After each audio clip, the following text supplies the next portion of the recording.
Great house. I've been inside. Oh, that'd be Super fabulous. We are live. okay. All right, and I guess at this point in time, I'll call the May 4th, 2022 meeting of the City of Huntingtonwoods Historic District Commission to order.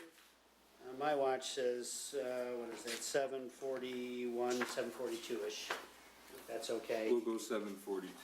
Perfect. So I guess the first, just a couple quick things before we get started, Hank. Can you just, I don't know if we want to do it when the applicant comes, but we have some other things on our desk at some point in time. You're going to explain how those differ from what we had? Yes, So we'll wait till the application? yeah. Okay, so we can start with, the first thing is the approval of the meeting minutes from April 6th, 2022. So does anybody have any changes that need to be part of the meeting minutes? I do. Well, I have a comment and a change. My comment is that I think having the transcription of the actual meeting complicates the minutes, because if we actually went through and corrected them, that would occupy us between now and midnight, is my guess. So I have a suggestion that we treat the transcription of the meeting as an attachment. Okay, like a committee report or something. That way, we can accept it and just call it uncorrected meeting transcription or something like that. So Hank, I know that Robert and I were looking into that. It looks like some transcription software was used, and there's some odd things that appear. Like I know I have one of them where I was talking about vines. I have no idea what that really was about, because I'm pretty sure I wasn't talking about vines. So how do we reconcile that? So we You would have to change it. I mean, right now, the way that they are is the city commission, or the city attorney says that with the zoning board of appeals and with the historic district commission, because those are potentially things that might go to different bodies, that the most accurate and complete transcription that we can get is the best transcription. Okay, so we went from a summary, now we're going Jeff's back to comment transcription. notwithstanding, Okay. I mean, we should do that. If you would like to defer that to the end of the meeting and get to the presentation, that's perfectly fine, but we should do the best we can with that. Again, you need to understand that these transcriptions are done via the YouTube. Yep. So if you could all speak into the microphone, it would reduce the amount of things that don't make sense. And you have to understand that the person transcribing this would not understand all the architectural terms. So if there's a spelling error and you can correct it, or you can at least change the word for the correct word, we would appreciate that. This was a 3.5-hour meeting. It's the longest meeting we've had on record, so. So I know that there's not a page number, so I can't tell you when, but I know that I didn't say vines, but I have no idea when I look at the context what I said. So not helpful, but if anybody else has any comments, I'm just going to keep moving. I didn't say handles, I said panels. I'm sorry, panels? Yeah, Panels. so that's, again, maybe we can get some page numbers next time. No, I know exactly where that was. Okay. I It was highlighted. I highlighted it. You highlighted that one. Right, it's highlighted. Does anybody else have any comments for the meetings or corrections? Yeah, at the very end, when there's a vote, to adjourn the meeting, my name isn't listed, but I think there are 2 ayes. I think probably just strike one of the ayes and then just put my name in there. That'll work. A correction I have, correct me if I'm wrong. Well, give me 1 second here. Don't forget your microphone. My apologies. Sorry. everyone, for my tardiness. No, thank you for coming. We appreciate that you're here, so don't worry. You showed up in time. Jeff, I have that correction noted for you. Okay. Thank you. Steve, what did you have for us? Jeff, were you absent last meeting? I think that should be reflected under absent instead of present. Oh, you are correct. Where was this? At the very first page where it says present, Jeff Jenks is listed present and he He should was be not. absent. And neither was Michal. No, Michal was here. And then, Yeah, she was here. She was here. Let me make sure. Oh, Yeah. my bad. Should probably also be reflected below there where it says approval of minutes. It says absent, it says nobody. But Jeff is correctly not listed under But he the was. A's. I will change that. Perfect. Thank you, Steve. Well, I'll tell you what, if going forward, if we have to correct transcriptions, let's ask the transcription service to just assign It's line, not a service, it's a person. oh, just have her stick in line numbers. She'll put page numbers on there and that. But make it even easier if she just puts line numbers. Just stick them in the left-hand margin like you would in a Okay, transcript. we could do that. Super easy. I'd love to have voted at the last meeting, but I know it's not for us. I have, Yeah, we, what page were you at? What- that was on the meeting minutes. Okay. On the first page, present. I was at a diplomatic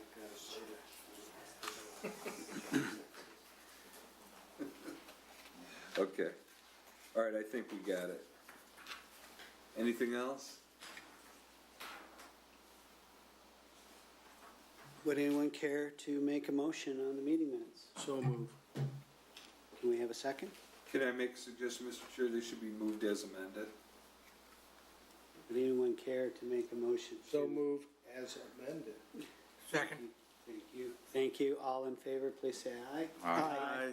Any opposed? Any abstentions? Perfect.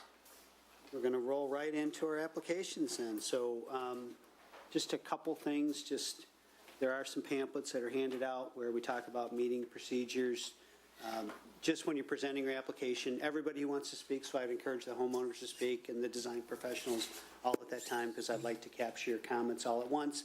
That way we won't go back and forth, just to make sure that we can have an efficient meeting. There always is time for public participation, so we'll be sure to do that. And then always remember the standards. So as you're presenting, please, it would be helpful for us to summarize how it applies with the standards. That helps us greatly. So without further ado, if we could start with the matter review for the addition for the shore residence at 26398 Hendry. The floor is yours. Mr. Strauss, would you, I'm going to dim that section of the light so that people. So, while we're here, since now we're into the thing, tell me why we have this versus what we have, if someone could just explain that before we start. That was given to us, exactly right before the meeting, so I'll let Mr. Strauss. No, that's okay, it just helps us understand. The documents were submitted to you. The two top documents are the drawings that were circulated earlier in the week for your simple, just of handling, ease of handling here. Perfect. And secondarily, the other three documents in color are simply addendums to our presentation tonight.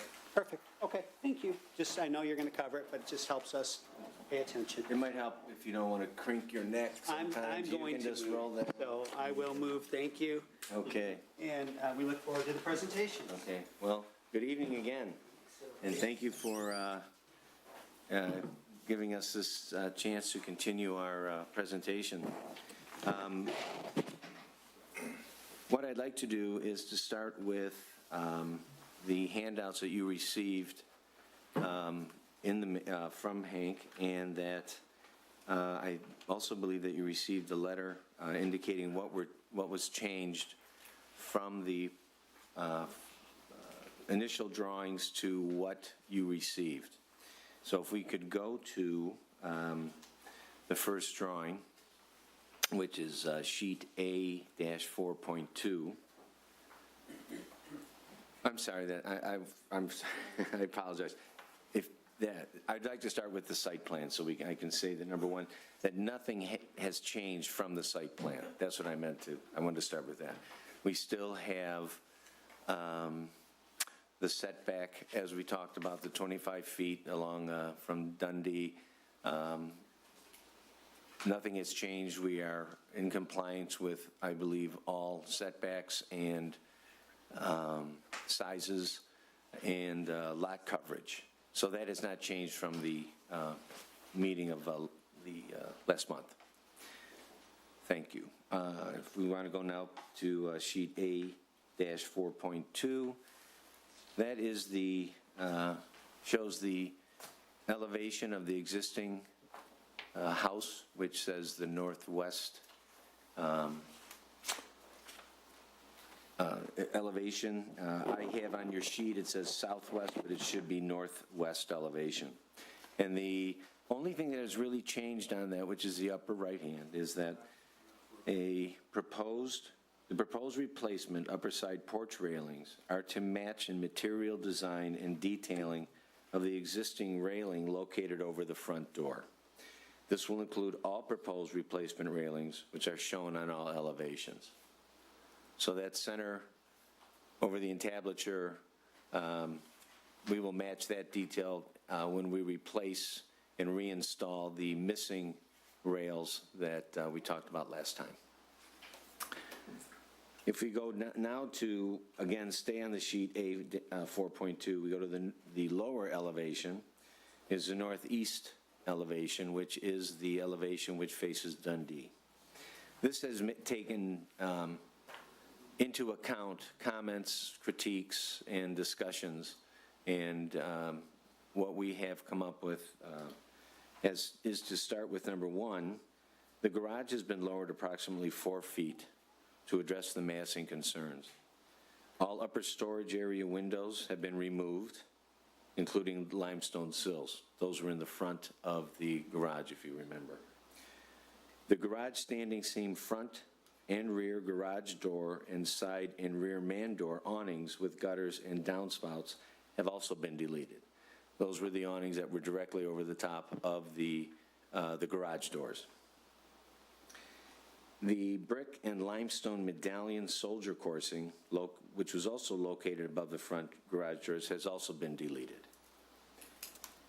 The painted panels and crown with dark bronze metal cap detailing has been added above the garage doors and installed on all exposed sides of the garage. This detailing was originally just on the side of the garage, but we have brought that all the way around to the front and to the sides to give it the base of the garage a stance, and so the upper half can rest on it. That would be painted wood with a bronze metal detailing. The garage doors upper panels are glazed. They're not all solid wood now, they'll be glass. If we move now from the garage to the right and you see the center mass of the main addition, the square windows with mullions and mutton detailing have replaced the round top windows, which are adjacent to the central covered porch area. These windows are also wider than the original proposed windows. These windows are located right here.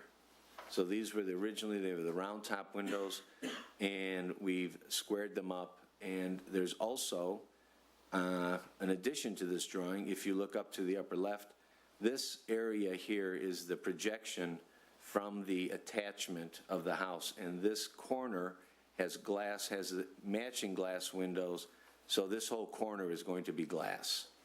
So this whole corridor that we talked about earlier will be all bathed with natural light. This detail also shows, for this partial section and elevation, this is the attachment of where our addition attached to the house, which is this section right here, right in this area.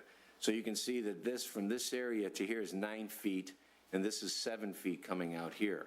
So from this 9-foot section into the porch, you can see the porch has a 3-foot foyer and then a 3 foot and then a 4-foot porch. And it only extends out as far as the existing garage, which is right here. So this whole detail or projection does not go past the front of the existing location of the garage. This center section, again, is raised up higher with the standing seam roof on top of here with the standing seam detailing, which will capture the roof, or the windows. The hip roof over the center section of the proposed addition has also been lowered to address massing concerns. What we also did, while dropping this section, we also dropped this. Now we are even lower than we were originally from the center mass. We've dropped even below the frieze board and windows here, and then as that drops down, so we have a very nice proportion and a hierarchy of the house down to the garage. The proposed addition's attachment corridor, which is right here. No, we're still there, Pete. Attachment corridor to the original brick-clad structure has been changed from brick to a subtle rock-faced limestone in alternating rows of several stone sizes. These will be between 8 inches and 2 inches, and they'll be set in a very tightly with minimal mortar spacing. The stone widths are also of random sizes. However, the finish of the sills and the lintels will remain smooth. This material and installation technique will continue from the attachment, encompass the main central structure of the addition, and continue and act as a plinth to the garage. This material will visually and materially separate the addition, but will still be contextual with the original structure. So that we're talking about, this section which ties in, comes across here at 9 feet, comes forward 9 feet, and then across. So this whole area is the limestone here, and then acting as the plinth to the garage. So these 3 sections will tie in together as it attaches to the house. It makes a definite separation of from the existing structure to the addition. The double windows inserted into the attachment corridor are double hung with 4/4 sashes. That is right in here. The covered porch area, right in this area, and upper foyer will remain brick and will utilize and repurpose any and all brick removed from the main floor area where the proposed addition links to the original house. The covered porch entrance door round top, which was right in here, has been replaced with a square top glass insert. The proposed replacement upper side porch railings are to match material, design, and detailing of existing railings located above the front door. This will include all proposed replacements or new railings which are shown in all elevations. So again, we are taking this design detail, we are matching it along this area, and we are going to be tying it into this area. Okay. If we go to the next sheet, sheet A-5.1, the southeast elevation. That is up. That's the southeast, right in this area. So we're looking at this elevation. The proposed addition's kitchen attachment to the original brick-clad structure has been changed from brick to also the subtle rock-faced limestone, also in alternating rows of several stone sizes, set very tightly with minimal mortar spacing. That is this area protruding from the sleeping area and the house area. The stone widths are also of random sizes. However, the finish of the sills and again the lintels will remain smooth. This material will visually and materially separate the addition, but will still be contextual with the original structure. Both the garages and the proposed central addition's roofs have been lowered. Again, over here you can see that this has been lowered substantially as this is. All upper storage area windows have been removed, including the limestone sills, which were up along here. We were repurposing originally the windows that were in the kitchen were going to be set up into here, and the paneling would be set along here with cementitious siding. That has all been removed, and we are replacing that with brick now. The painted panels and crown with dark bronze metal cap detailing has been added above the repurposed windows and installed on all exposed sides of the garage. So as explained earlier, from the front of the garage, this paneling will return around the side. The repurposed windows from the side porch will be set in this lower area and tied into the panels. Again, the proposed replacement upper side railings are to match. Again, that is over on this side again, which the original ones. Then on, I'm sorry, that was over here. These are the ones, I apologize.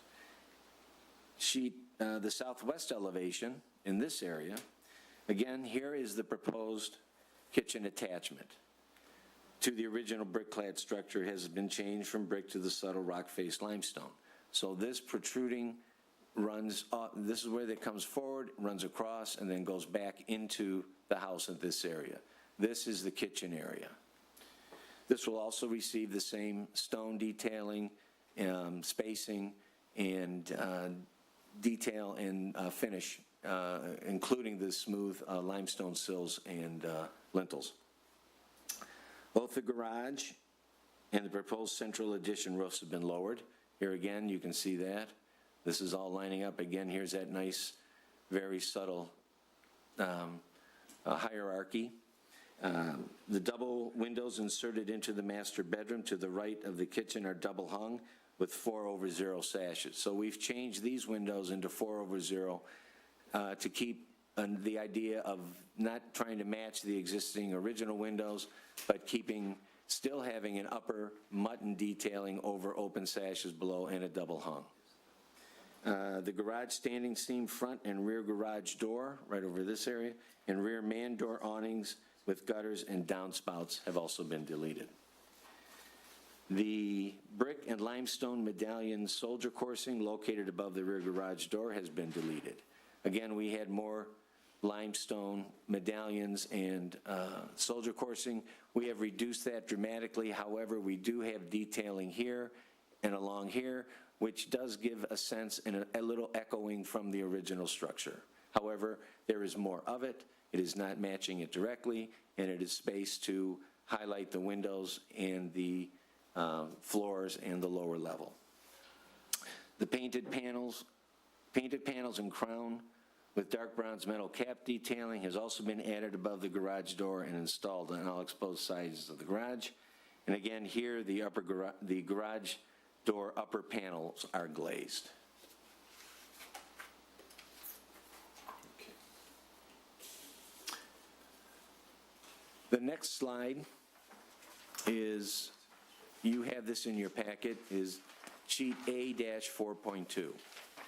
This drawing is to give a graphic feel to where the house and the addition attach to each other.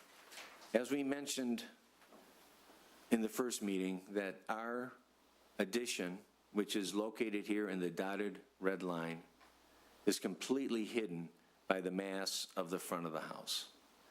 This dark red section here is the main tie-in to the building, which is the flat roof area which ties in, which you can see from this point to this point is 25 feet. So this whole front mass of the side porch plus this massing and windows of the existing living room are still exposed. This area here is where we'll be removing the brick, which is less than 300 square feet. We will take that brick and reuse it and repurpose it into the tower and detailing so we do not waste it and it is able to be repurposed. This line, or this red section here, is this red section here. So what we've really done to show you is this elevation is slid in, and this outside edge here is this outside edge here, along here. So this is the main tie-in, which is that 9-foot wide stonework. Here, again, we only have it's a one-story addition with a basement. Here you can see it's the one-story addition with the grade line, or the floor line running here, and the grade lines pushing off to the side, and the basement on this side over here. So again, looking at this side, this is flipping over toward the back of the house, or toward behind the main front structure. This section sets right into here. The kitchen is right in here. This area will be open. This is the hallway that runs through the front of the house all the way to the back.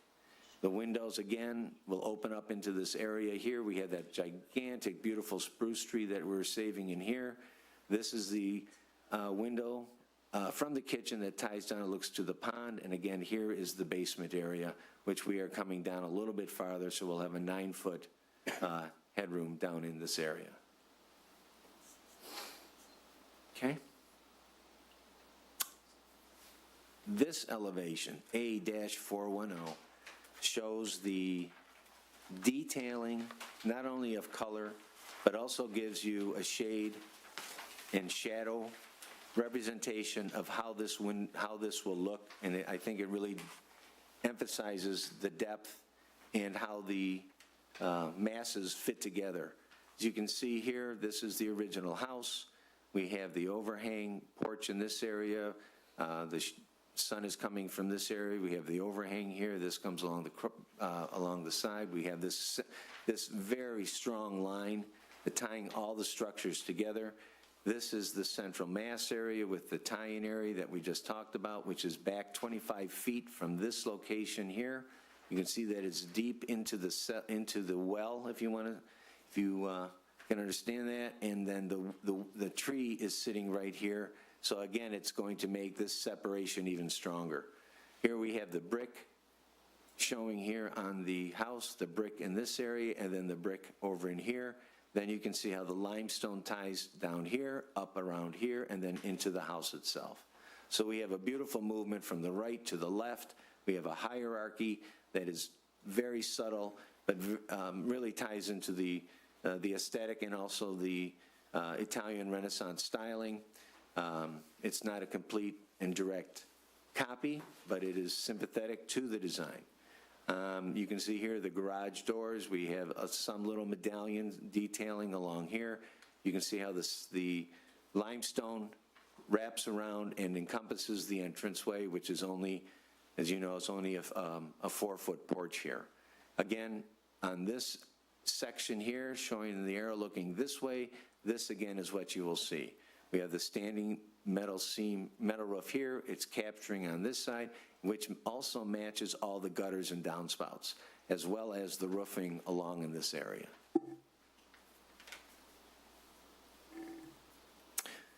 The next elevation, A-5.1, shows the rear, what we call the rear of the addition, with the garage along this area here, the family room, or excuse me, the bedroom area jutting out this way, and then the kitchen and the attachment. So this attachment starts in the front, comes through toward us, and then makes a T, more or less, and ties these three structures together. It has a definite change of material. However, it is limestone, which we find in the existing structure. Again, you can see how the shade and shadow gives this sense of space and dimension. Along here, where you can see where this side porch is forward of the kitchen addition, which is forward of the bedroom again, the lower level, and then the garage itself.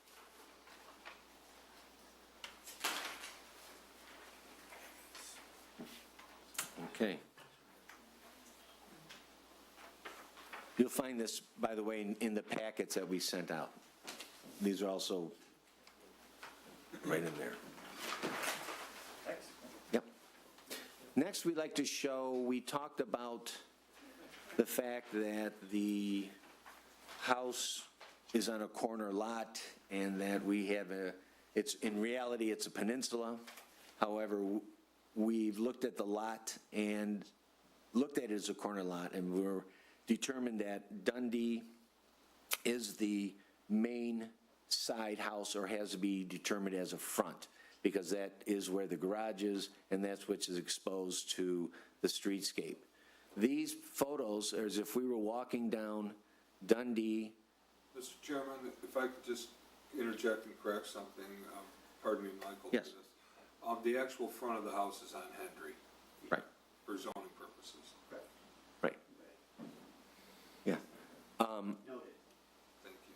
So what we wanted to do is show how this affects the neighbors, how it affects walking down the street, and how it's really, our addition is not protruding forward, not even past this house, which is, I think, a young man sitting in the audience here today this is his house. So we're walking down Dundee here and walking north. Coming up to this, we're walking along here. You can see this is the edge of the existing house. This is the location of the Shores house. As we come closer, you can still barely see any of the house itself with this large vegetation here. As we're coming forward again, large vegetation. Here is the garage itself, and the house is hidden back behind over this area. As we still continue down, here again, behind this vegetation, trees, here's the garage itself, here's the open area where we're looking for the addition, and here's the existing house itself.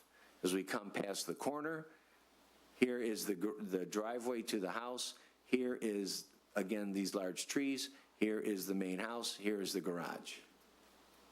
As we come to the area that is finally opened up to Dundee, is the garage, which is staying exactly where it is, the house, which is staying exactly where it is, the tree, which is staying exactly where it is, and our addition will be set up back in here. As we continue past, here is the existing house, here is the edge of the garage, which, yeah, this is the neighbor's house, I'm sorry, Peter. This is the garage, here is the shore house, and here is that large tree. So our addition is going to start here and be pushed back here. So again, you're going to see, the only way you're going to see it from here over to here. As we continue down Dundee, again, vegetation, house back over here, the garage, and this is the area of the addition here. Continuing down, again, the neighbor's house, all this area being hidden, and you keep coming around the street and up to the apex of the peninsula, coming around the corner. Now we're going down Hendry. Here is the house, the sidewalk. We continue down. Here is our addition. Here is the house. Again, you will not see any of the addition. We keep going down. Here's the main entrance to the house, the walkway. Again, here is the house. Here is the vegetation. Our addition is back behind all of this over here. It does not protrude past this front. It's behind this porch. As we continue down, the existing landscaping, arbor vitae, bushes, trees, again, blocks the house itself. Continuing down, you have the side of the house. Our addition is behind all of this. Our addition is behind all of this. Our addition is behind all of this. Continuing down to the neighbor's house, here is the existing house. Our addition will be coming right above, just above this plantings which will be growing taller. Here again, the neighbor's house is right here, and again, this is all blocked out.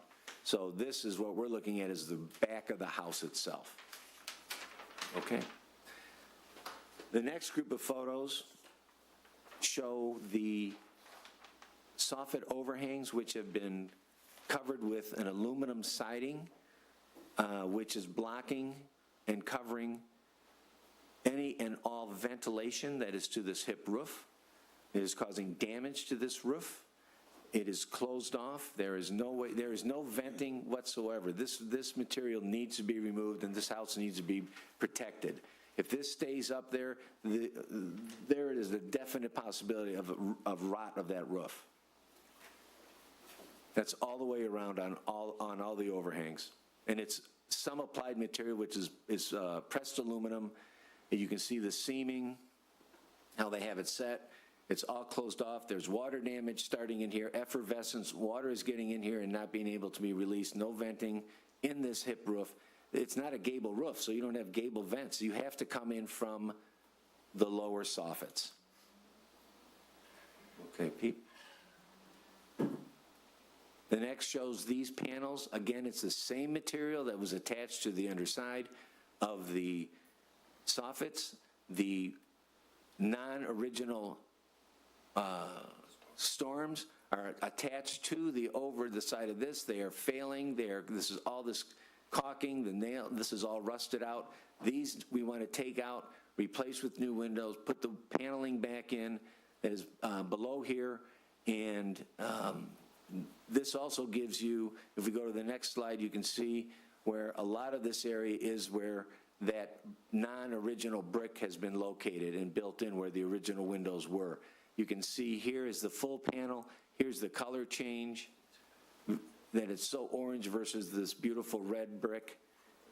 And this over, and it's also on the back of the house where we are looking at tying into the house itself, right by that kitchen area. So 300 of the brick that we are looking to remove are mostly this, which is non-original. Finally, we'd like to go over at this time the Huntingtonwoods Historic District Guidelines and Standards for Additions.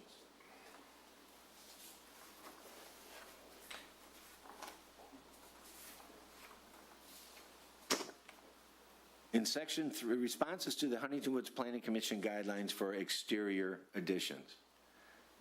Section 3 are guidelines. This is two, I think. No, it's going to be Section 3, Pete. Back. Section 3 guidelines. Let me see here. Oh, it's all Section 3. Okay. It's just Section 3, it's called guidelines. That's fine, yeah, it's guidelines. That's the policy. Wait a minute here, I'm sorry. Oh, here, I'm sorry, you're right, Pete. I'm sorry, I apologize. Yeah, it's all right, brother. Here again, this is the responses to the guidelines for additions. Section 2, policy, there are 5 main points or standards. The proposed addition is necessary because the new use could not be met by altering any of the non-character defining interior spaces, which are the existing main floor front entrance and foyer, rear entrance, central hallway, living room, dining room, kitchen, side room, library, and conservatory, as well as the powder room. Number 2, attaching the proposed new addition to the rear of the structure does not, quote, obscure, damage, or destroy the character-defining features of the historic building. 3, the size, scale, location, and placement of the proposed new addition is in proper proportion in relation to the historic building and does not, quote, diminish the historic character, unquote. 4, the design and construction of the proposed new addition will not result in the diminishing or loss of the historic character of the resource, including its design, materials, workmanship, location, or setting. Number 5, the proposed design of the new addition does not add any additional stories to the existing building or asset. Therefore, there is no change in the historic appearance. Also to be noted at this time, there is no policy, standard, or guideline regarding green space. Green space, by definition, is used to describe either maintained or unmaintained public environmental areas, which can include natural reserves, wilderness environments, and urban parks, not private property. Section 3, guidelines. A, location. The proposed exterior addition is located at the rear of the building as per the recommendation of the HDC and is not visible from the main elevation. B, size, shape, and proportion. The proposed addition is smaller in size than the historic building to which it is attached. Note, existing residence is 2,555 square feet. Our proposed addition is 1,103 square feet. 2, the height of the proposed addition does not exceed the height of the historic building. 3, the proposed pitches of the new roof duplicate the pitches used on the historic building. 4, the proposed facade proportions, ratio to width to height, are similar to the historic building. Note, the existing ratio of the main mass of the existing structure is 1 to 0.8. The ratio of the proposed main mass of the addition is 1 to 0.9. 5, the proposed addition is set back more than 24 inches from the existing wall plane to differentiate the addition from the historic building. Note, there is no specific HDC guidelines regarding the ratio of the depth of the building with the addition to the width of the existing structure. However, in the Huntingtonwoods Planning Commission guidelines, the depth of the building with the addition cannot exceed twice the width of the existing structure. The depth of our proposed addition, which is attached to the rear of the structure and the garage, is 85 feet. The width of the existing main elevation is 60 feet. Twice that width is 120. The calculated difference is 35 feet. Materials, C. The proposed addition has paid careful attention to the following details expressed on the historic building: hoods and lintels, wood styles and materials, entrances and porches, cornice lines and architectural detailing, friezes, gables, which there are none, columns and pilasters, and chimneys. 2, The proposed addition will be constructed with the least possible loss of historic materials so that the character-defining features are not obscured, damaged, or destroyed. As we mentioned earlier, we're only removing 300 brick, and most of those are non-original. 3, the proposed door and window height to width ratios respect the historic building. The percentage of glass to wall approximate that of the historic building, and each elevation of the proposed addition has at least one window. 4, the proposed addition's entry has a single width door. 5, as per the HDC guidelines, due to the historic building's location on a corner lot, with Henry Boulevard as a front elevation, the proposed elevation facing Dundee has been treated as a front. And 6, all mechanical venting, utility connections, plumbing stacks, and roof vents will be located in the rear of the property to minimize visibility from the street.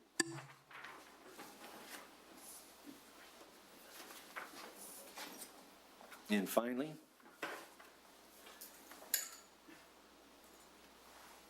next. Yeah, kind of, sorry.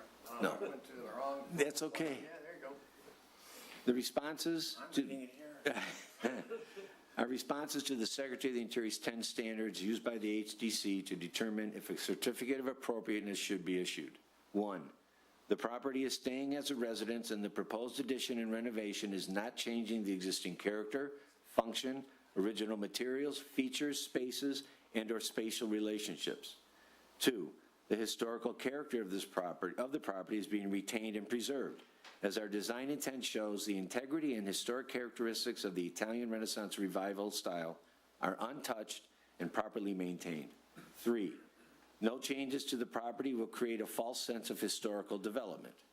4, all previous documented historical changes or alterations to the property are being retained and preserved. Note, no written, printed, or electronic matter that provides information or evidence or that serves as an official record indicating historic changes or alterations was found. 5, all, quote, distinctive materials, features, and construction techniques or examples of craftsmanship are being preserved. Note, some existing non-original add-on materials are, in fact, causing damage to the asset. These are the embossed metal soffits and fascia panels, which are a far cry from distinctive or examples of construction techniques and or craftsmanship to be preserved. 6, all historical features that require repair and or replacement are being addressed. 7, no chemical or physical treatments are required on any materials. 8, all archaeological resources, if any, will be protected and preserved in place, and if disturbed, mitigation measures will be undertaken. Number 9, the proposed addition will save and repurpose the existing brick, and the new work will be compatible with the historic integrity of the property and its environment. And 10, all new construction is designed in a way that will allow that, if removed in the future, the essential form and integrity of the property and its environment would be impaired. Thank you, gentlemen, for your kind attention. Just quickly, would the Shores like to say anything at this time? Just if you want to, now would be the appropriate time. Oh, sure. Thanks, sorry. No, the floor is yours, so I thought if you continue, you might as well do it now. Just very briefly, yeah, I appreciate the work the Ostrowskis did to accommodate and come up with something that we consider to be a nice improvement over the original design concept, so we're very supportive. In regard to the comment about the overhang structures and the impedance to the roof, we did have some work done on gutters last year, and some of the boards up there were rotted out as evidence of the problems that Mike commented on in his briefing. In the interest of time, that's all I have to say at this point. Perfect, thank you. Thank you. Yes, Mr. Chair, since this has been very thoroughly gone over for 2 meetings now, what I'm going to do is just confine my comments to the fact that there are 2 variances that are needed for this project. Because Henry is a front and there is a proposed deck on the project, that they'll need a variance for an accessory structure in a front yard and also for a setback variance. That's, any motion that you make would be subject to that zoning board of appeals. Perfect. Other than that, it's been pretty well gone through. If you have any questions, I'm sure the Ostrowskis or myself are happy to answer. Perfect, thank you. Let's start with Could you, Jeff. Please Just repeat the variances again, one more time. A front yard setback variance, because it's, the deck will encroach into the front yard in Henry, and also an accessory structure in the front yard, because a deck would not normally be allowed there. Jeff, we'll start with you today. I think this is a real nice presentation and gives you the expansion that you want without taking away historical. I'm not sure what the next word would be. Acid. Yeah, but the thing I am concerned about is with the multiple elevations, what are you doing about water retention? Are you doing things such as a rain garden or a French drain so that you don't create flooding on adjacent properties? And are you doing anything on grading at least to retain the water? May I answer? Or? Absolutely. Please. Number one, there is a pond in the backyard with a waterfall. We will be proposing to put in a sump, which will also act as a feed into that pond, which is a recirculating pump with it.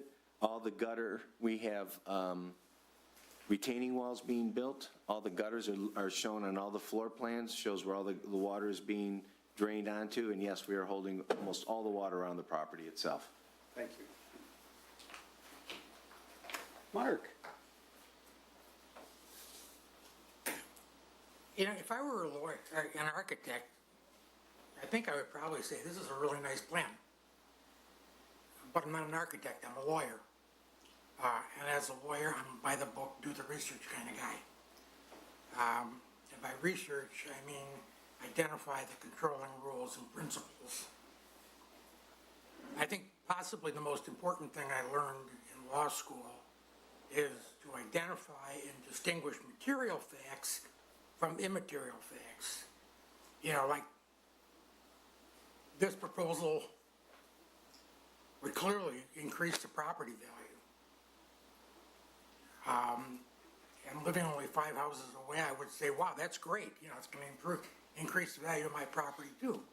That's not material to the decision we have to make here.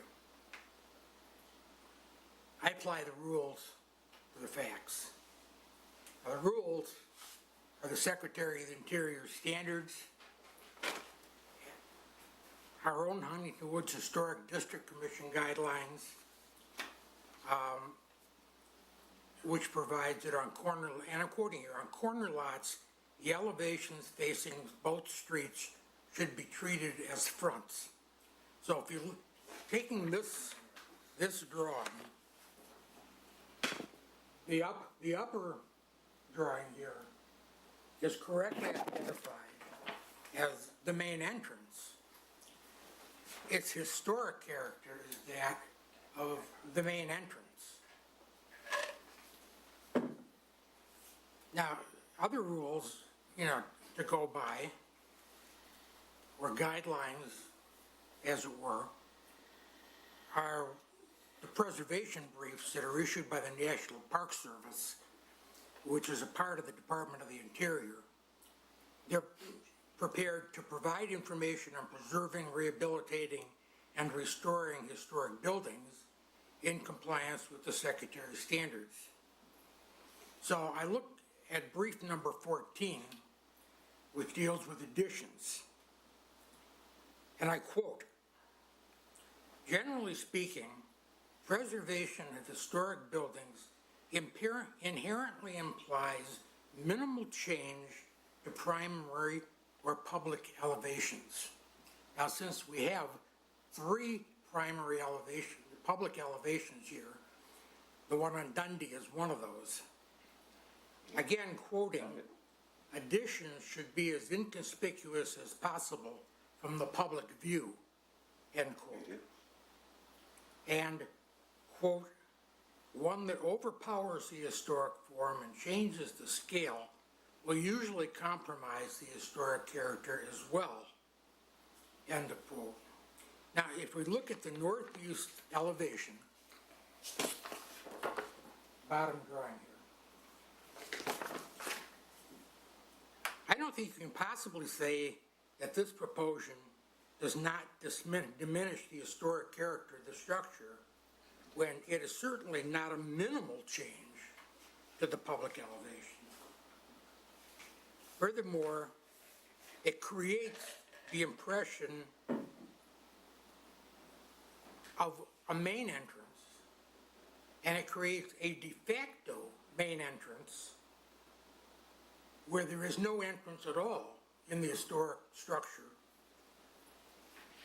and is contrary to the historic character of the building. It is anything but inconspicuous. It would become the focal point of the view from the street on Henry. And it overpowers the historic form of the view from Henry.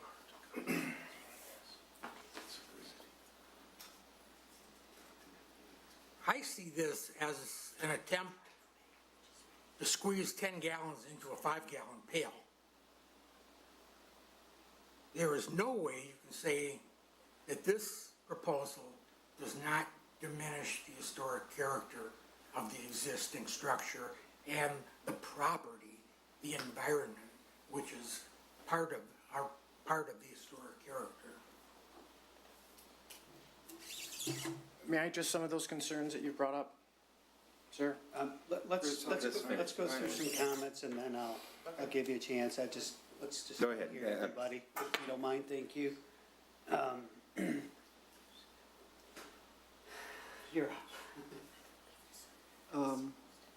I don't have any questions or comments. Robert, Thank you. sorry. No need to reiterate what Mark said. I agree with Mark 100%. In addition to everything that Mark has stated, on drawing A 4.2, can we see that, please?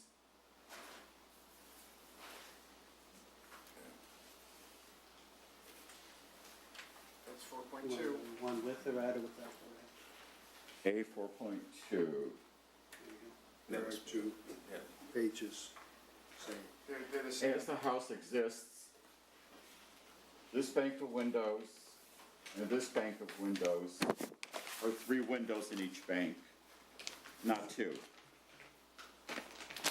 Inserting 2 windows in each bank is creating a false sense of history, and it... So, Pardon? no, nothing. Staying on this drawing, you indicate that there are wood trim panels below the windows and on the attic roof. How do you substantiate that?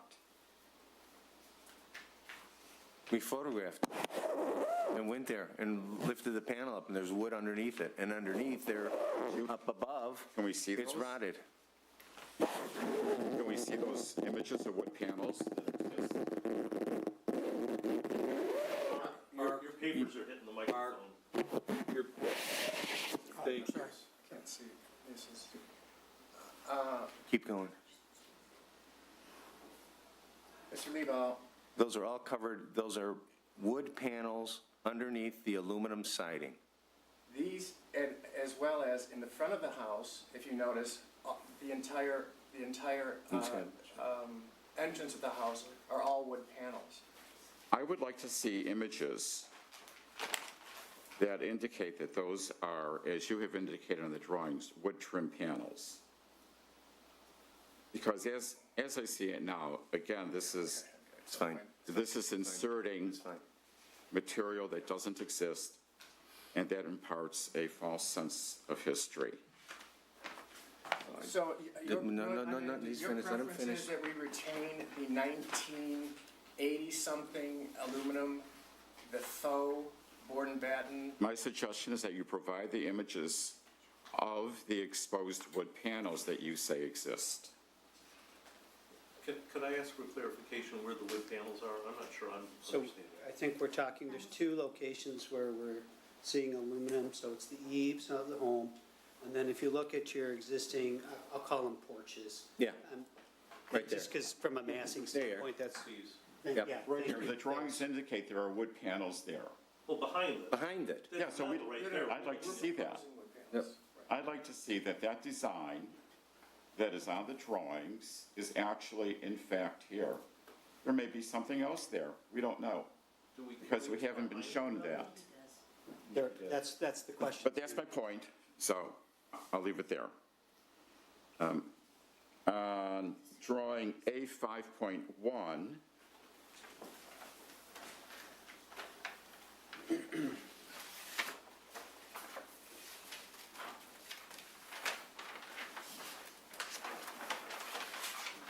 in order to achieve this annex, you are removing a small portion of wall, the existing house, is that correct? Yeah, we indicated that on our presentation, Right, I'm just reaffirming. and repurposing the brick. And as that is seen as a front of the house, one of the three fronts of the house, that is in violation of the standards. And you have indicated that there are luminaires. Where?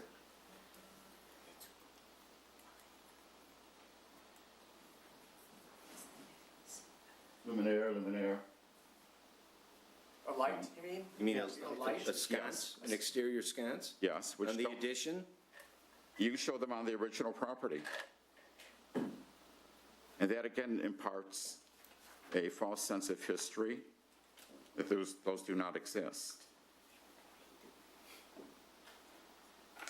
I'm sorry, I'm confused.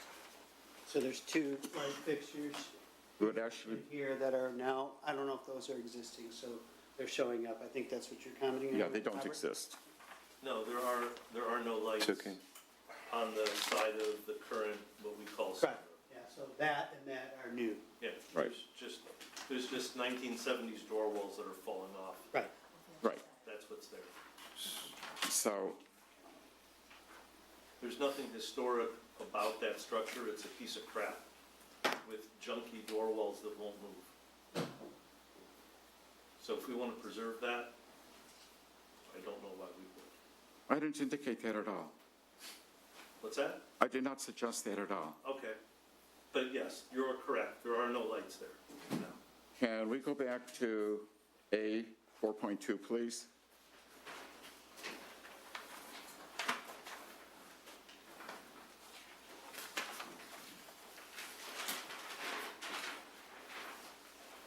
So this entire addition from the annex to the edge of the garage, this is where spatial relationships come into play, and as was mentioned earlier, green space. Currently, from Hendry and from Dundee, you can see clear through to the next street. That's a very important and a very strong spatial relationship to the environment, to the site. Those are to be preserved. By inserting this block of building, that is being destroyed. You will no longer have a sight line from one street to the next. That's closing off the open space, the public view. But when we bought the house, there was a hot tub with a lattice fence and weed vines growing over it, and you could not see from Dundee to Hendry or from Hendry to Dundee. When you bought the house, did you know that the house was a contributing resource in a historic district? So let's not have this conjecture, Okay. please. Let's just focus on your comments, and we'll have some back and forth here, but Robert, just, I will continue. yes, please, thank you. So that is a violation of the spatial standards. That is being destroyed. What exists is being destroyed. I don't think it's funny, Mike. Excuse me? I don't think it's funny.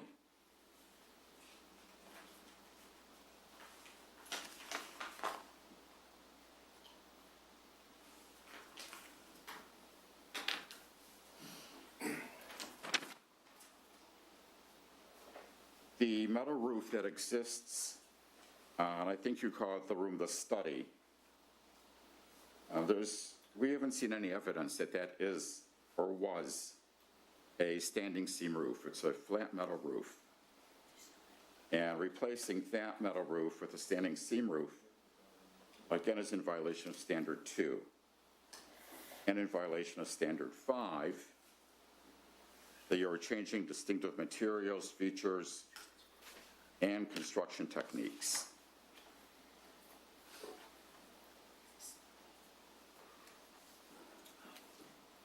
Now back to those wooden panels. If they are, in fact, as you represent, they should be restored, which your drawing wants to do, but we don't know that they're there. So I would like to see proof that they really are there.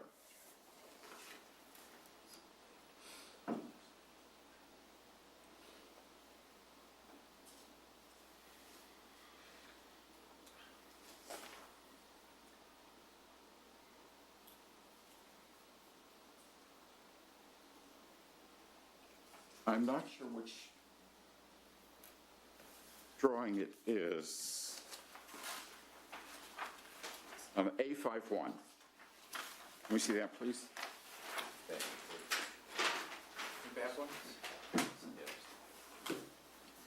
So this, I understand, is grade. You drive your car right into the garage. I don't understand what happens here. Here we have the top portion of the door showing 3 feet of door. What is happening here? Are you asking me a question or are you making a comment? Would you like me to explain, or is that? Go ahead. Can I do that? Yeah, please. There's a stairway there, Robert, and if you look up to the upper left elevation, you can see the stair. I think you can also see it, just for clarification, on the floor plan, it appears to be a well, I'll call it, Correct. steps down. Stairwell down into the Exterior basement. well. Correct. Thank you. Just, I So- can't remember the name of the drawing, but if you want to state the drawing number, you're more than welcome to. So the grade is actually here. No, No. no, That's the basement. that's the basement. It's indicated basement. Well, where's the grade line? I don't. The dark line, what you have your finger on is the grade. There's steps This is what I don't understand. How is, Well, look at the drawing up at the top left, How Richard, is- or Mr. Liebau, and you can see the steps coming down from there. So this is a side view of this. yes, So there's steps that go down to the door right in here, right, and the base of the door is where? right here. Right. So it's kind of, so in other words, this is the It's grade. obscured. And right in there they're talking like a window well or a well. This is like a little trench. You go down the stairs, got it. open the door. Got it, thank you. You can see the wall where the door is if you continue down the stairs, and you can see how the door or the wall under the first set of windows is dropped down. That's where the door is located. Thank you. Okay, that's what I have for now. Thank you, Robert. Steve? I think it's fantastic, and I like the changes, and I like the addition of limestone to differentiate the structures, and I find that some of the objections that are made are discussed if they're fact, but they're really judgments, and that need to be made, and being stated as fact, and I find if I insert my judgment into those areas that are of concern, I don't arrive at the same conclusions. So I think it's fantastic the way it is. Some things about the architecture I don't like, but I don't think it's pertinent to the historic district.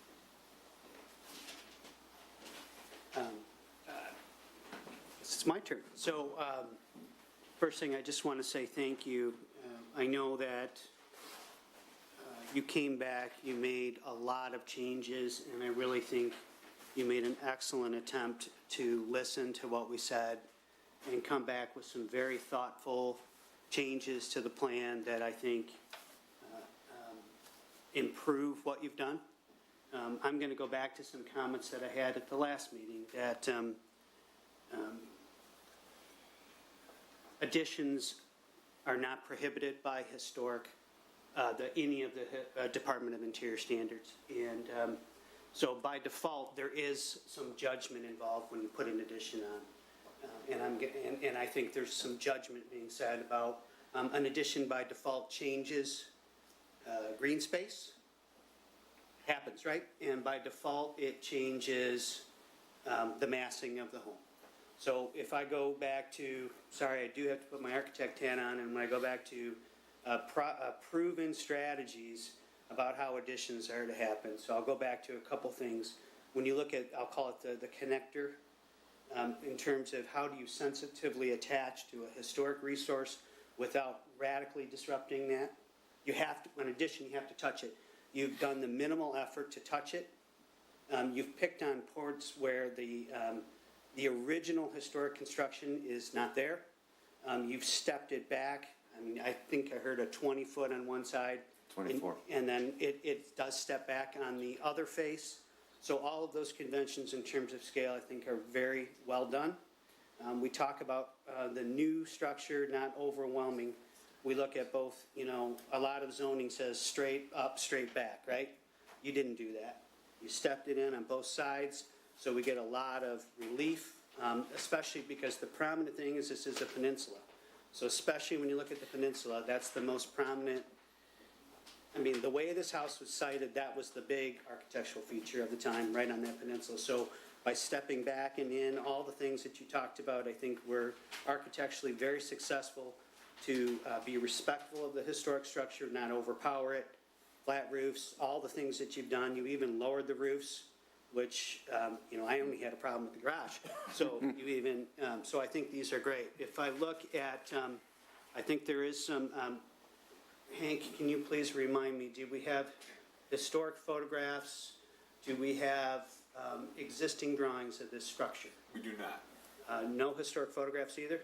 We have photographs, but we don't have any historic photographs. They were taken in the early 2000s. Okay, so, you know, we have some things, I agree that we really, what I did appreciate at the last presentation is you spoke a lot, and any motion that is made, I would recommend that we just talk about some of the features that you were trying to preserve. So we can get into some of the nuances. So in lack of evidence of what's there, I mean, there is some determination if you peel off what will be there. Knowing this house era, I can only speak for the eaves, I probably would. So the panels, I would assume they were wood as well, but the actual design and things, there is some conjecture. So if we could, you know, as much as possible, try to replicate what's there, that is good. But if we lack of evidence, that's going to be, then you're going to have some, then I think at least you've tried to propose something that's somewhat sensitive. That's in my opinion.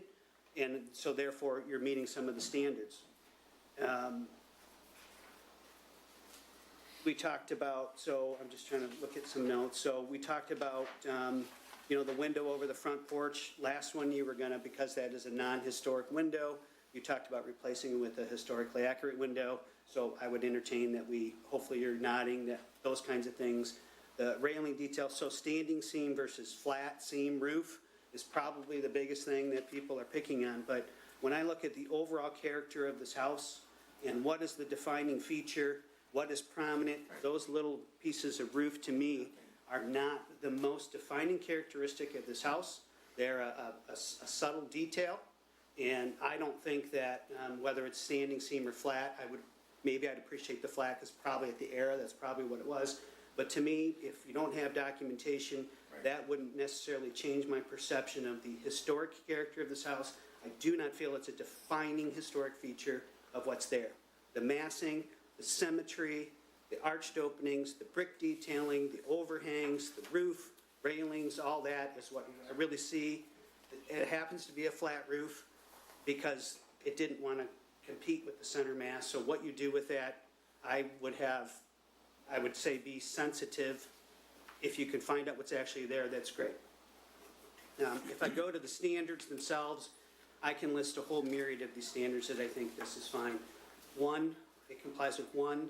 I still think two, we're not removing anything distinct. So if I had, you know, a steel structure built in the 20s, that's a historic. You're keeping the masonry. You've done everything you can to minimize the addition, the connection points. You can't see it from to me, the peninsula is the primary elevation. The peninsula does give some confusion because I do not believe that the side elevations are as primary, and the way you've set that up on the hill and everything steps back, I still think you've maintained the design intent. You know, we've got this false sense of historicism, you changed it on the addition, we can argue over some of the details on the windows, and we'll have that discussion, I'm sure everybody will have some opinions. But there have been no changes, I do not believe that aluminum is now, that's not historic, so that standard 4 is not an issue. Standard 5, I think you've complied with. We've talked about the brick detailing, the windows, the railings, all those things. And again, your addition is the most delicate you can get with doing an addition. Thank you. And again, you're allowed to do an addition. You know, the deteriorated historic features, that's under a little bit of debate, so maybe we can find some way to reconcile that. We talked about 7, we talked about 8. I really don't think there's any burial grounds or anything here, so we'll just move that on. And 9, by default, any additions and things do alter it, but again, I'll go back to my point that you're doing the best you can to minimize that alteration. Or, excuse me, that's 10. Number 9 is just, I still believe, I'll go by that again, that prominent peninsula view, stepping back, all those things, so I do believe you comply with 9 because you really tried to sensitively address it. Again, that goes back to a discussion point. Any addition is going to change the building. I do not believe that, well, I'm just going to leave it at that. At this point in time, I do think we have, sorry, I lost my track of my place. We have an opportunity for some public participation. So if anybody would like to speak, please come to the podium. Just state your name and address. I would appreciate that for the record. And if anybody would like to speak on behalf of this applicant, now's the time. Anyone? If you could speak into the microphone, that would be helpful. Sure. Is this good? Yep. Okay, great. Hi, I'm Sean Craig. I live at 26573 Dundee, which is the neighbor that directly to, what is that? Directly southwest. So, yeah. House was in the pictures. Yes, my house was in the pictures. So I want to reiterate my support for this addition and for the Shores and their addition so that they can age in their home. I do think that the conduct of the commission has been a little out of touch with reality. If you look around this room, there are old men, and the people of the front of the woods, right, who are going to be able to afford these homes and are going to be able to maintain these homes are the professionals, the doctors, the lawyers, the business owners. And the reputation of this commission is such that they don't want to deal with you. They want to move to Birmingham, they want to move to Bloomfield Hills. So I would think carefully about the fact that you're denying people the ability to live in these homes. Mr. Fink, you mentioned that they're trying to build a mini mansion. A 2,500 square foot home in 1920 was a mini mansion. Those are the people that are going to want to live in these homes, and you need to let them maintain them and live in them. Thank you. Thank you very much. Is there anybody else who'd like to speak? Please just state your name and address, please. Thank you. I am Claire Greco. I live at 26586 Dundee, directly across from the garage side. I guess I came here more with questions than a statement. I just want to know if any of you think that there's going to be a loss of historical significance to the house, because this is a permanent change that's going to be made. And right now, we're adding, 2 more permanent, prominent roof lines to the house. We're adding a established entrance on the Dundee side, and we're adding a larger garage because we're making it taller. You're going to be able to see this from both sides, Dundee and Hendry. I don't think you're really going to be able to hide it with some viburnum and some arborvitae. And it's also going to fill the whole backyard. I mean, this is one of our front of the woods houses, one of our grand entrance houses that's on a triangular lot. And we have others. We have the Mendelssohn's house, we have Fink's house, we have the Wibblin's house. They all sit on triangular lots for a reason. Those were statement houses of the day. None of those houses have additions on the back. None of those houses have prominent side entrances to them.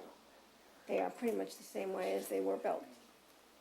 So I I just wanted to know if you think that this is going to change the historical significance of the house. Somebody at the first meeting did say that this looks like a condo in the backyard, which is what my first thought was, that it looks like just a condo sitting, like a separate building floating around in the backyard. I wonder if that changes the historical significance of the house, because does it no longer make it a family house, which I think is part of the historical significance of the house? Because it was built to be a single-family home, does it change that? That's my question to you. So. Those are my questions to you. What does this do to the historical significance of the house because of the size and the scope of the build? Thank you. Thank you very much for speaking. May I respond to that? Well, Yeah, in all fairness, you pointed out in my house being one that's on a peninsula lot and doesn't have an addition, in all fairness, I have to point out that I have like 4 feet in the back of my house You have a garage. to the lot line. There's no place to put an addition, except on the sides of the house. You haven't built over your garage though, have you? No, the garage is original Yeah. to the house. It's an attached garage and it's original. As far as side entrances, there are existing original entrances on both sides of the house. But they're not prominent. The Hendry side and the York side, and the main entrance faces Boardman. But they're not prominent entrances. One is actually going sideways, that faces the front there, and then the other one is tucked in the back. Yes, that's correct. Neither of them is prominent Prominent, from the street, right. but both are accessible, easily accessible. Mr. Chair, just one other clarification, since the Wibbleman house was referenced, that house has substantial additions to it. yeah, I was going to say They that. connect, yeah, well, they connected the house and the carriage house together. Right. But I don't think there's any change to the back. Well, again, Is there one of that? so, and I'm just going to make a reference that though I appreciate there might be other precedents, I appreciate that. And let's try to focus on what we have here because that's what our job is. You have some opportunities to respond now. Thank you for being patient. So there was a lot of stuff there. Is there anything that, based on the either the public participation or the commissioner's comments, that you would like to clarify or talk about? Mr. Chair, just for point of order, are you closing public participation? I forgot to do that. My apologies. Seeing there's nobody else here coming forward, yes, please close public participation and then we can move forward so that the applicants have an opportunity to respond. Thank you. Peter? You're on. Thank you. My name is Peter Ostrowski, and I'm an associate with the Ostrowski Design Group. The issue of this peninsula has been raised numerous times. And I started to do some research. And in fact, I was in contact with a former colleague of mine who is a Harvard graduate of the School of Urban Design, 8 years urban planner in Boston, and now in Shaker Heights. And in his dealings with these situations where there is a corner house versus a peninsula, these are two substantially different issues. A corner house, the side is usually treated as an additional front. However, with a peninsula, and the dominant side of the peninsula is usually treated as a front. However, the opposite side of that peninsula has to be analyzed on the basis of hierarchy. And that hierarchy is usually determined by the historical planting and vegetation that is there. So when you look at this house, the vegetation on the Dundee side is clear. Excuse me. The Hendry The side. Hendry side is clearly backyard vegetation. It is there as a fence line. So that needs to be taken into consideration. The hierarchy of these three sides. It is not a three-sided house. There is a predominant formal side to this house, and that is the front of this building. Secondarily, great concern to me was this terminology that has been bandied about haphazardly, green space. I have done an inordinate amount of research through the literature, and in all the literature, and I can cite scientific, or not scientific papers, but papers by the Environmental Protection Agency, numerous agencies, I can provide them as evidence. However, green space in no regard ever is considered private space. There is not one definition where the term green space is used and it addresses private space. Thank you. Anything else before I close your comments? Well, You have an Mr. opportunity, go ahead. Vogelheim, I have to agree with you 100%. I appreciate your review. Steve, you also. Jeffrey, Mr. Jenks, Jeffrey, you didn't say anything, but I do want to say that I appreciate your understanding. I appreciate the fact that these additions are allowed in the historic district. And I appreciate the fact that you have understood what we have gone through. We feel that we have not only addressed and answered and passed every guideline that has been written by the Huntingtonwoods Historic Commission, as well as the interior standards. We have answered them, we have addressed them, and we feel we have passed them with flying colors. This is a beautiful addition to a beautiful house. It is not robbing anybody of anything that doesn't belong to them in the first place. This is a private property. These are people that are willing to invest in this city. And I guarantee we are losing people from the historic district. I know one person, as a matter of fact, who's going to be a client of ours, who would rather move, and who has moved, out of the historic district. I also know of another person who was going to buy in the historic district and refused. Does that? No, I'm not. Does that have any bearing on the Excuse historic me. character of this house? I'm telling you, excuse me. It's his floor, let him speak, and then we'll have our discussion afterwards. We'll have a chance to discuss. So, my point is that these are not easy things to do.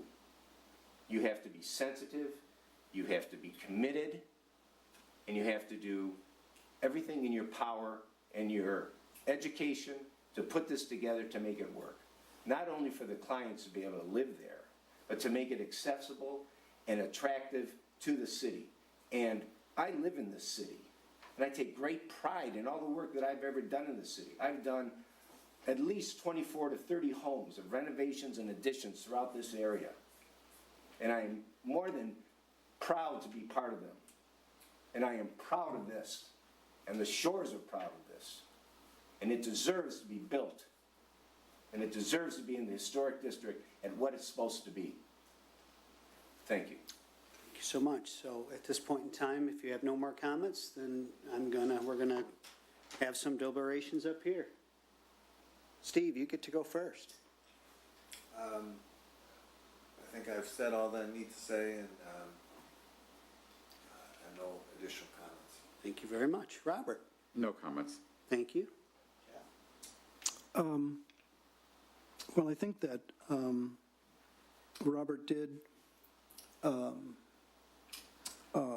point out two things that I wondered about a little bit, and one is the attachment of those lights on the side of the original house. And I think if there are things like that that weren't on the original house, I would be inclined not to include them. With regard, pardon? Take them off. Yeah, well, that's okay. Remove them. Well, I figured that's easy to do. Absolutely. And with regard to the panels below the windows, judging by the photographs that you have, I'd be astonished if there's anything more behind there, because you can see how deep they are. I'm kind of wondering what they ripped out in order to kind of stick those in. But my view is my recommendation would be that when you remove them, if you find some evidence, that gives you an indication of how to treat them, you'll follow it. Yeah, for sure. Easy thing. Let me make a more general statement. And this is in response to one of our neighbors about that question of historic preservation. And I want to go outside of the context of the house per se, because it's an issue that I take seriously. And I should explain, by the way, that I write in the field of museum history. And it's hard to talk about museum history without talking about museum architecture. And it's not easy to talk about museum architecture without talking about the history of additions to museums, which often are by definition historic structures. And I'll pick out two. One is the National Gallery in London, for which Robert Venturi created an addition, marvelous addition. It's a neoclassical building, and he created this very subtle transition, which I'm sure you know, which begins by replicating with a little seam the neoclassical facade and then gradually minimalizes it. So by the time you get to the end of the addition, it's very plain. That's one treatment. Then there's an addition to the Jewish Museum, which was a historic mansion at the corner of 92nd and Fifth Avenue. And, I just blocked the name of the architect, Roche. Kevin Roche. Kevin. Designed the addition. It's an interesting issue. It had an addition that was done in 1962 by a fellow by the name of Glazer that was a kind of example of sort of brutalist, modern, cast concrete architectural design at the time. It had actually kind of, a modernist meaning. They got permission from the Landmarks Commission of the City of New York to take it down because it wasn't serving the museum very well. And what Kevin Roche put up was a facade that extends the neoclassical, or it's kind of a French Gothic actually, design, all the way down on the Fifth Avenue side. If you walked up to the building now, there's no way you could tell that addition was made. My point in giving these examples is these are complicated matters, and tastes change, times change.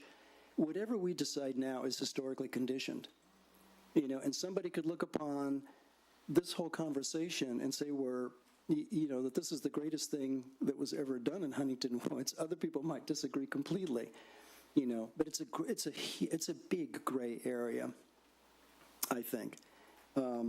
My own view on matters like this is not to allow perfection to become the enemy of the good.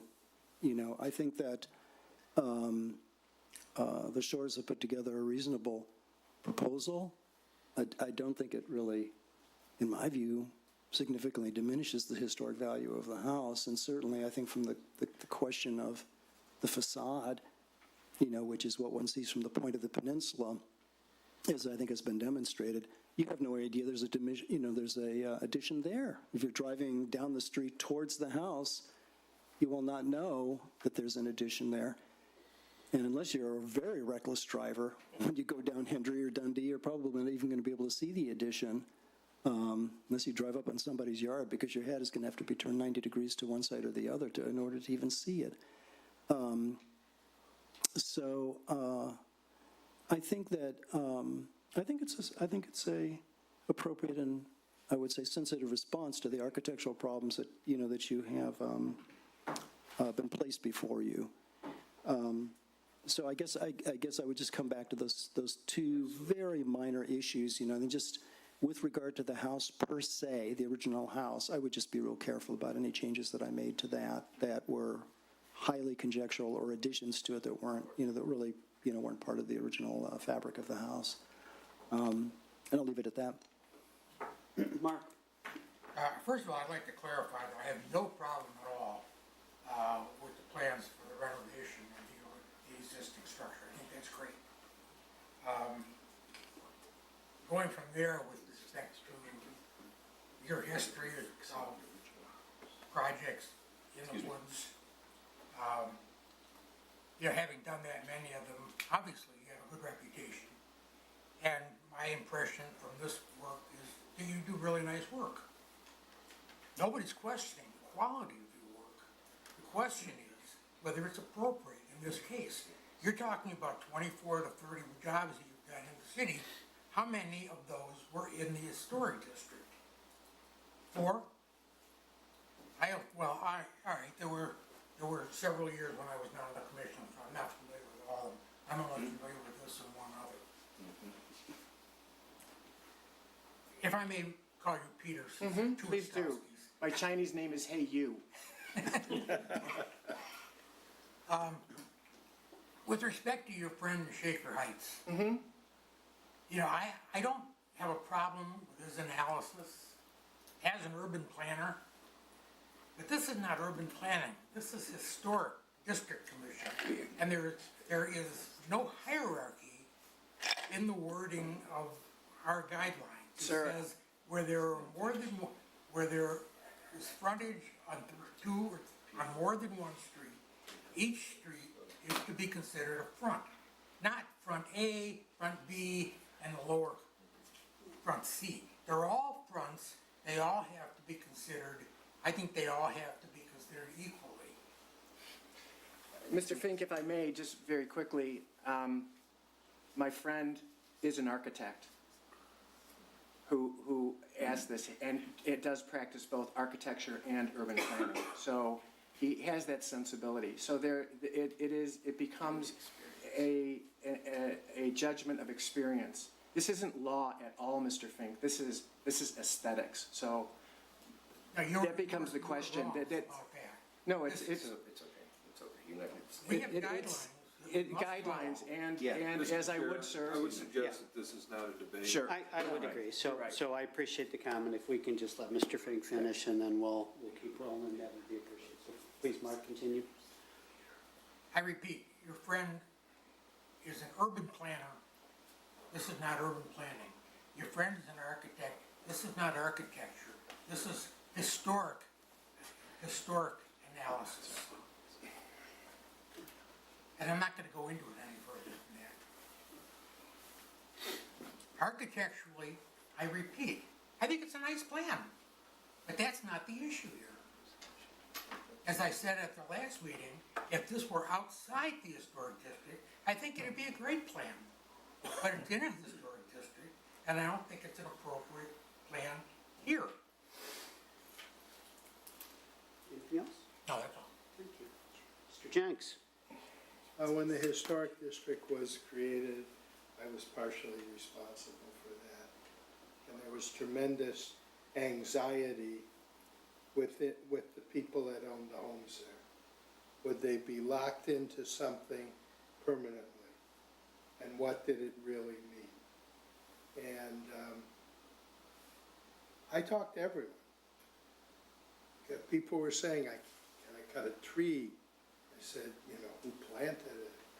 When did it get planted?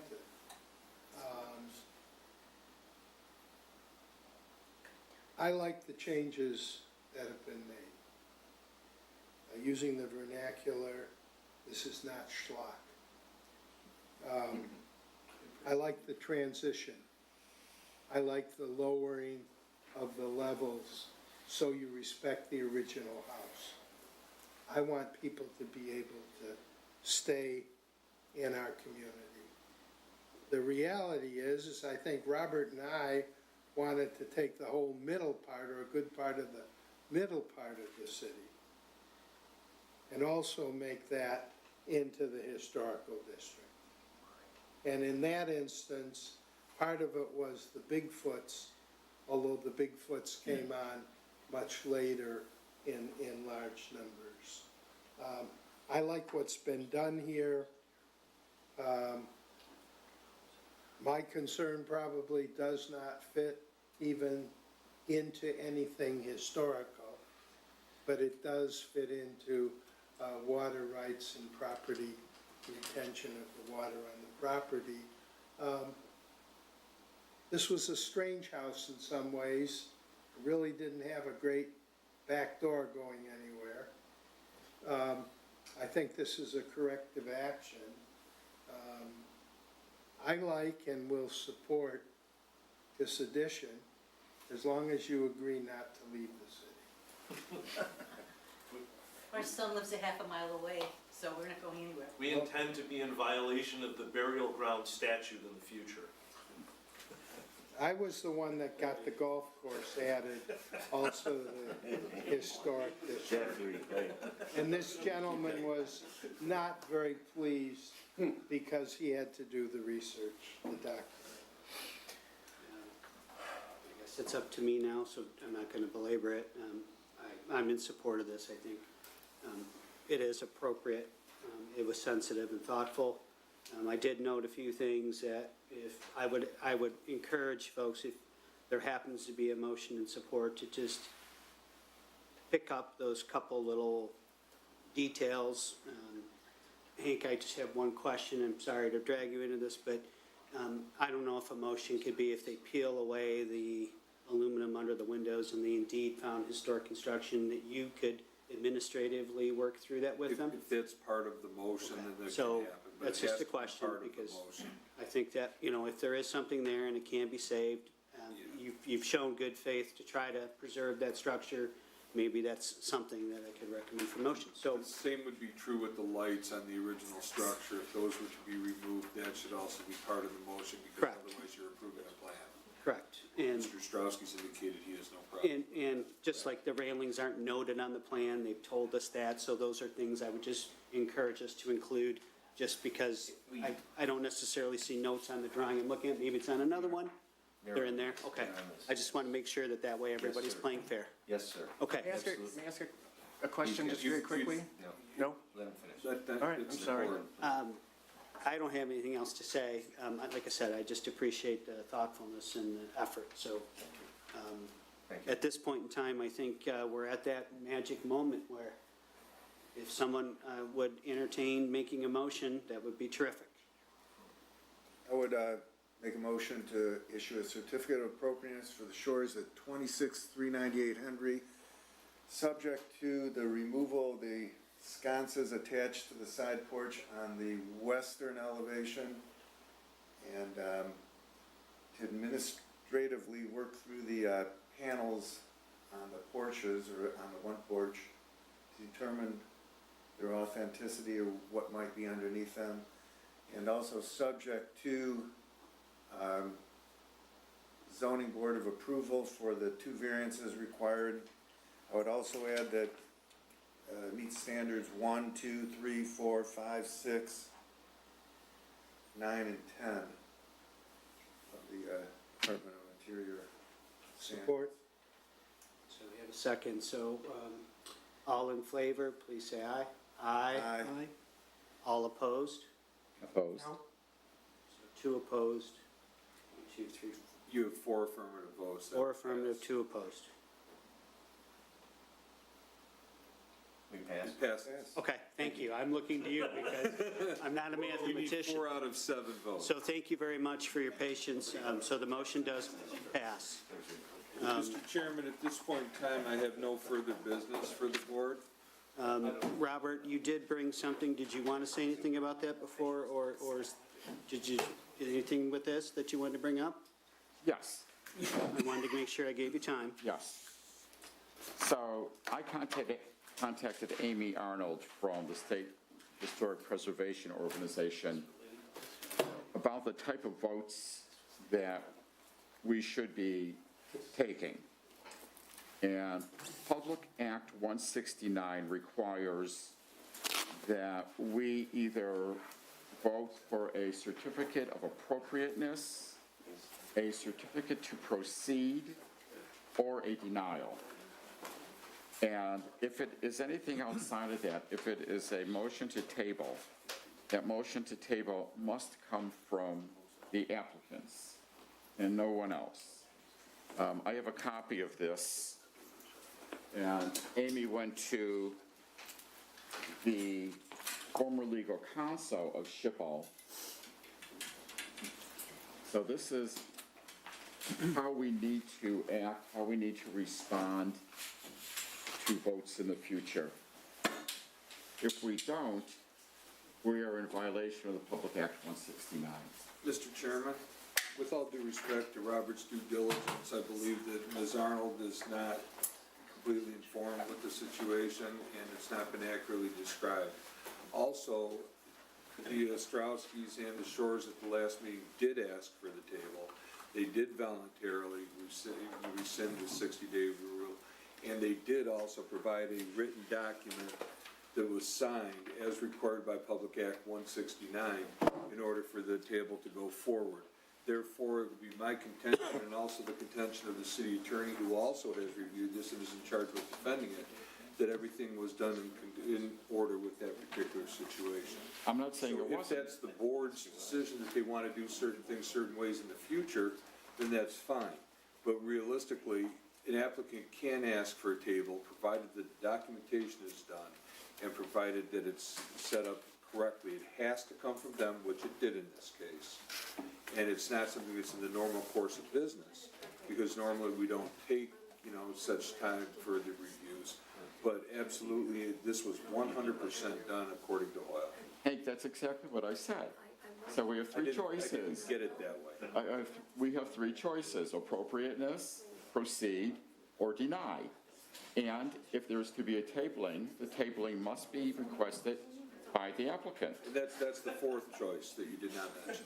No, I did say that. Yeah, he said there's, You said you said tabling. Very is clearly I it's said just- that. The clarification was it should come from the applicant. And that's- Through some procedural things, and I think it was just nice that Robert That's fine. clarified What I would the training. suggest, Mr. Chairman, is that you put it on the agenda for the next meeting, and we can discuss it then. Perfect, okay. We do have an opportunity before we leave. There is another opportunity for public participation. So does anybody else want to have anything to say before we close the meeting? No, all set? Okay, so I'll close that public participation. So I think I'm looking for a good motion. Motion to adjourn. I second. All in favor? Aye. Thank you very much for the Mr. great Chair, I have 9:23. Thanks for the conversation, it was great.